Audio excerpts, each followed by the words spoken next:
初めて見たあんなプレー。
絶対これよ。江戸の時はさ、3時までに帰って、で、家帰って自学からも行かないんですよ。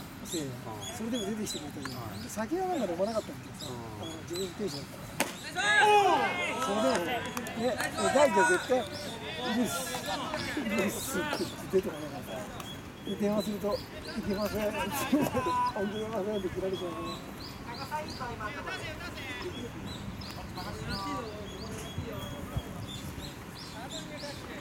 親父にそっくりやんだよ。もうとことんやっちゃうからどんどん。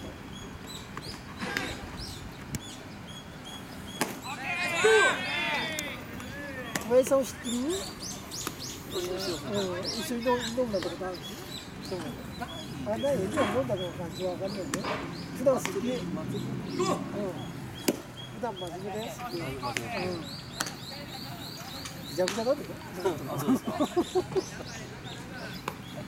カズナリも回ったもんね。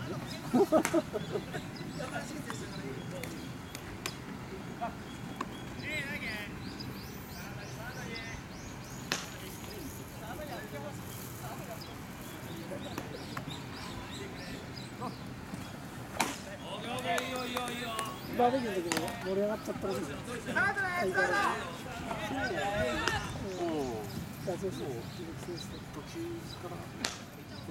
あ、ご存知言ってたけど、戻ってきてきた時はもう寝てましたね。あ、そう。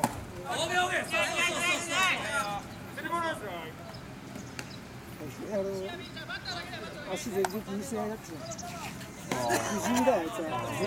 あと時期の来てさ。ゴルフ行って、いや、俺忙しいから行けねえって言ったら、あいつ。駅だな、足どうなったっすかって。全然気にしてねえけど。やったばっかの時は言ってましたもんね。そう。強えな、あいつは。